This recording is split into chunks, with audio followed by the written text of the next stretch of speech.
Hey, welcome to the neutral edition of our Murder at Castle Nathria Achievement Hunter series. In today's guide, we're introducing a few quick, efficient, and a couple just fun decks to clean out the last of the achievements before the mini-set arrives. Or has it arrived already? Hopefully, we get this out at least a couple days before the Maw and Disorder Mini-Set comes out. Nice pun on Law and Order, by the way. All the mini-set achievements will be devoured in a later guide. So, if you ask where a mini-set achievement is covered, I will lovingly mock you and accuse you of not watching the video. Some of you are here watching this after that exact scenario. You know who you are. Still, I'm grateful to everyone who checks out this video, however you choose to use it.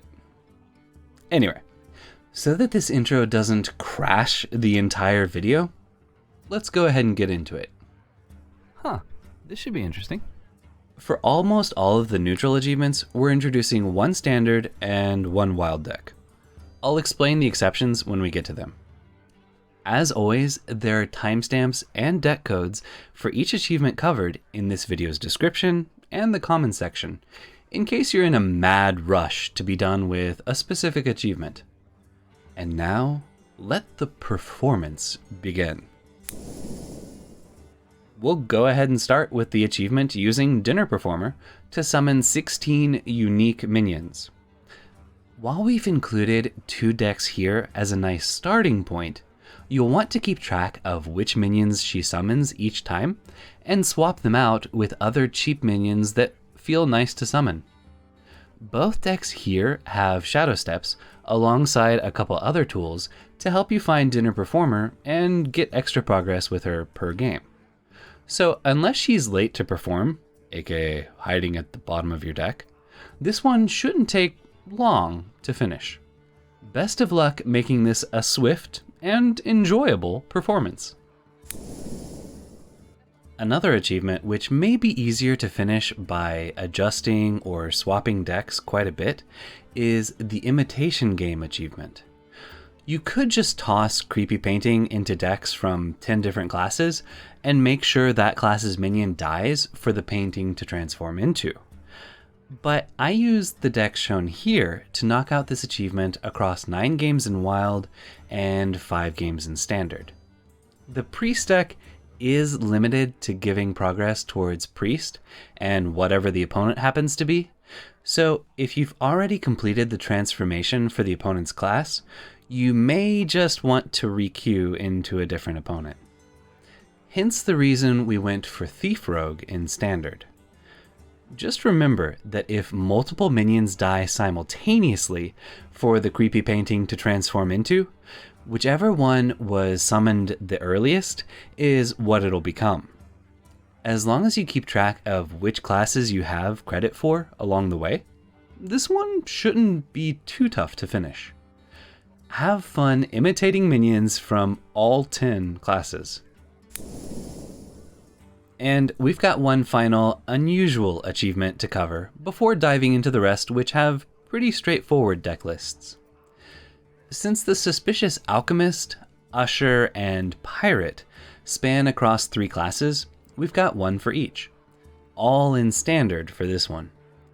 But since all you have to do for this is play the suspicious minion out and choose one that you don't think the opponent will choose, slotting them into any deck you want in Standard or Wild works just as well. Apparently this was bugged early on, but I received progress with these decks playing out as expected. So there shouldn't be any issue unless a future patch messes them up.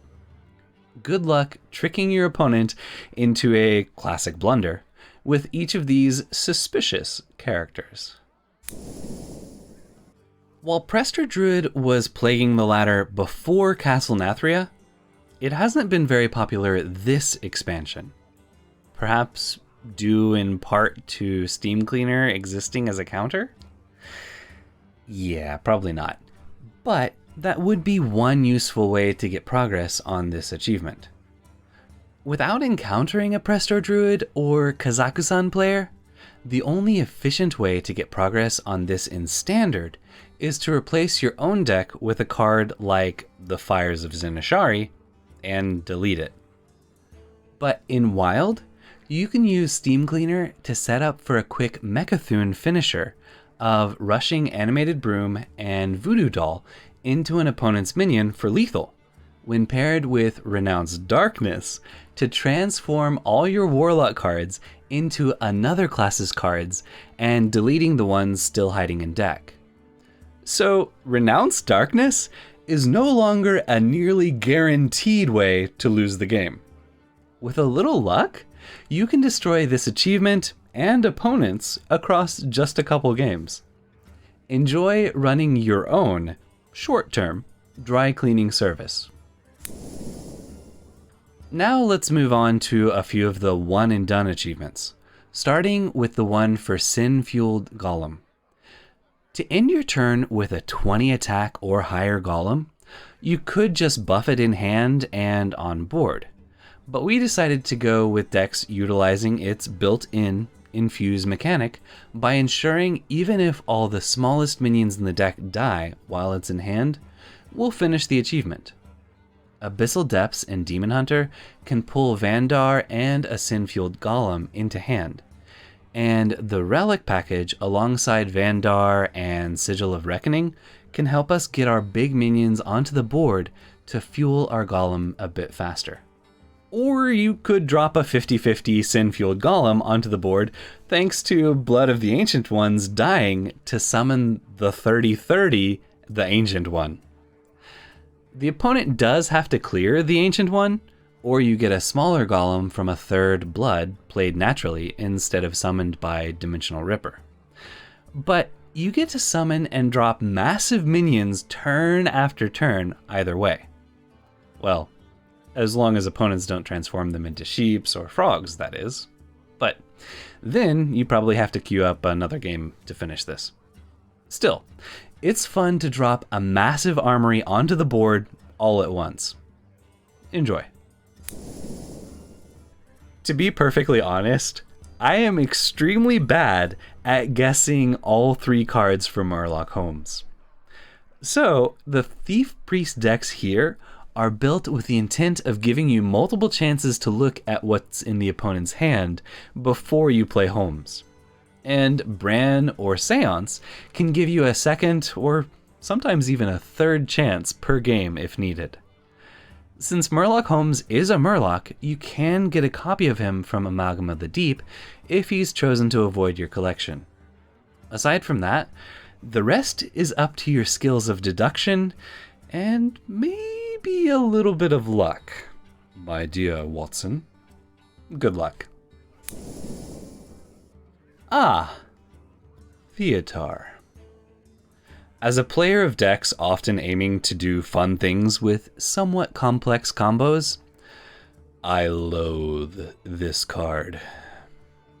Theatar puts Dirty Rat, Ticadus, and Mutanus to shame for the number of times he's made me want to stop playing Hearthstone.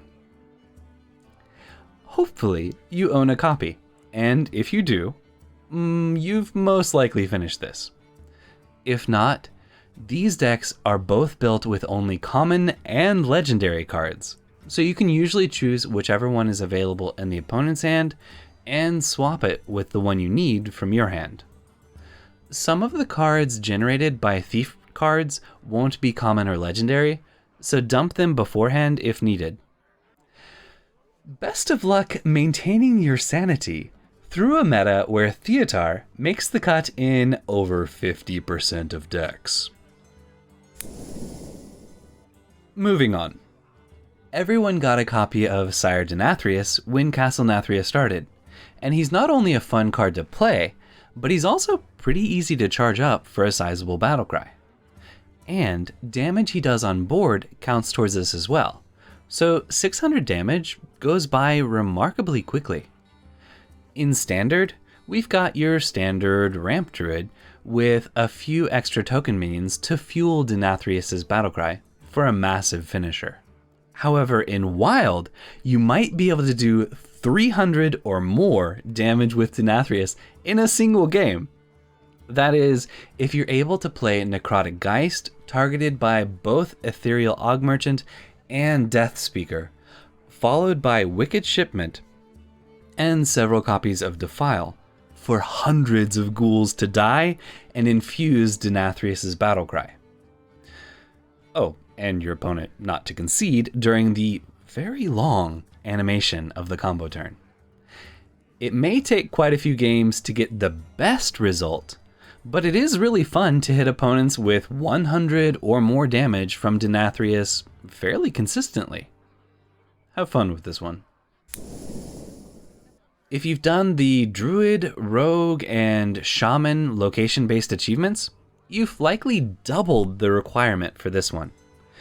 If you haven't, I'd recommend looking at the decks introduced in the previous guides for class achievements for decks to knock those out. They're linked in the description. However, one of our viewers shared a very interesting deck for the Rogue location achievement, which is perfect to feature here. The deck uses Anka to discount and shrink Majordomo Executus, so a backstab will kill him and transform you into a non-rogue. That means that Tess will repeat all the rogue cards you've played earlier in the game, including Cloak of Shadows and Evasion to keep you alive, Vanish to return Tess to hand, and Kingsbane to fend off fatigue, and additional copies of the rogue locations for even more progress. Even if you don't have space for the ghosts, I believe they give progress. But you usually want to make sure there's at least one space left on board to keep playing Tess each turn. With a patient enough opponent, you could almost complete this entire achievement in just one game. Not that it would ever happen, but this is a fun deck to play around with in any case. Good luck controlling all the locations you want. As we continue our journey through achievements you've likely already completed, next up is 7 Deadly Sins, asking us to play 200 infused cards. Both of these decks have helped in completing the infused cards' daily and weekly quests a number of times since Hunter has the most infused cards at the moment. And Wild Seeds are a decent source of infusion fuel. Devouring Swarm can get you copies of the already infused minions back in hand, and both of these decks have had a well over 50% win rate while being fun to play. So yeah, enjoy this one. Insatiable Devourer has also made its way into a few meta decks, so you may have already devoured 25 minions with it. If not, Ramp Druid and Relic Demon Hunter are both good candidates to infuse the Devourer with plenty of tokens and play it out earlier than turn 9, either by ramp or relic discount. While Devourer doesn't have to be infused to get progress, this goes by 3 times as fast if it is. Best of luck quickly reaching your 25th breakfast. Speaking of infused cards making their way into meta decks, Famished Fool has earned a spot in a few as well. Rather than highlight a couple meta decks where he makes the cut, we decided to go with decks where the payoff of drawing 3 cards with him is a bit stronger. Be that reaching Fatigue faster as a quest warlock, or discovering what Academic Espionage has for us in Test Rogue. Academic Fool was quite the fun way to finish this off, and I'm pretty sure I drew 15 cards with Fool during one of the games, but there's potential for even more. Good luck transforming a Fool's Folly from failure into fun victories. Since Stoneborn General does 8 damage each time he attacks, you would need to attack with a full-sized copy of him 20 times to finish this. At 10 mana, that may seem troublesome at first, but there are quite a few ways to cheat him out for less. One really fun way to do that is with Proving Grounds alongside Troll Centurions in Demon Hunter, as you're getting honorable kills, sending 8 damage at the opponent, or 8/8 rushing bodies summoned onto the board at a discount. And while not nearly as busted as Neptulon in Big Priest, Stoneborn General is pretty good at finishing games himself, while getting loads of progress towards this achievement each game. Have fun cheating out an entire Stone Legion for this one. As it's the only way to get extra copies of locations at the moment, other than that cool trick with Tess and Ragnaros mentioned a moment ago, Dispossessed Soul has made her way into a number of our recommended decks. But she's also good at finding additional relics to make the relic package even stronger for Demon Hunter. And it's not an exaggeration to say that we could knock this entire achievement out in a single game that goes long enough with the tools available to Rogue in Wild. So whether she's helping you find additional locations, finishers, or extra copies of herself, this soul's contribution towards great value shouldn't be forgotten too soon. I'm pretty sure there are better puns to finish with than that. Let me know in the comments if you come up with a better one. Bran, Zola, Spirit of the Shark, and honestly quite a few other options exist to make summoning 30 minions with Maze Guide a breeze. As for how to get good use from the extra bodies, we decided Evolution Bloodlust Shaman would be a decent option in Standard.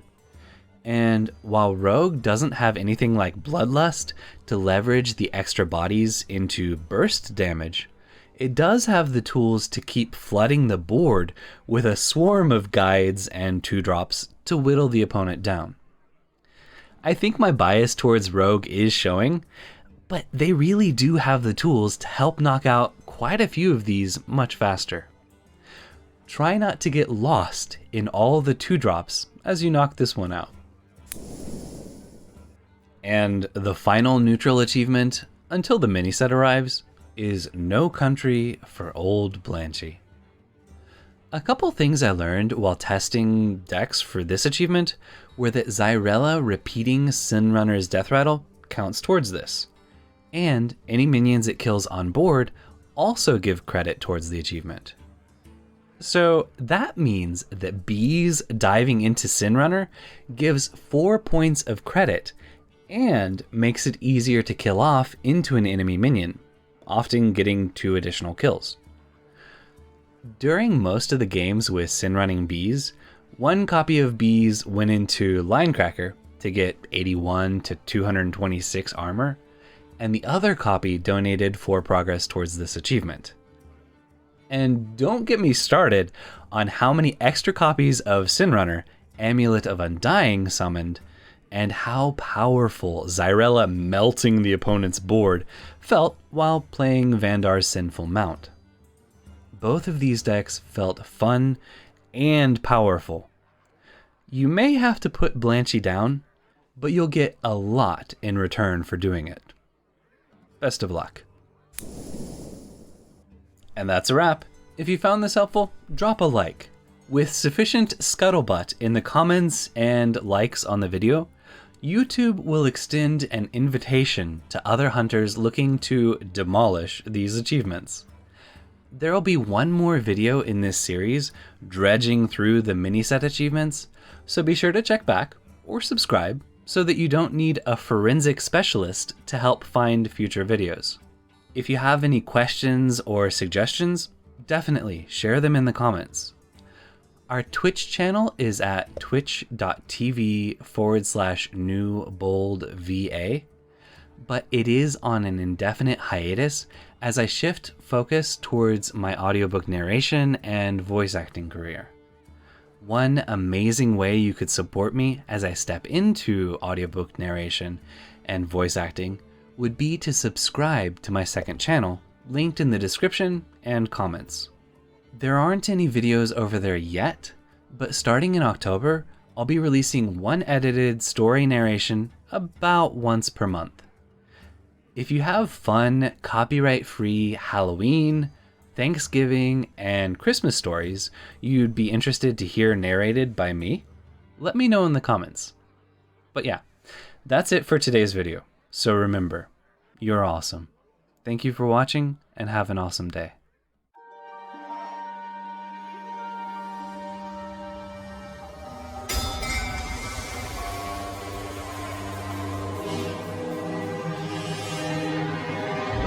Welcome to Revendreth.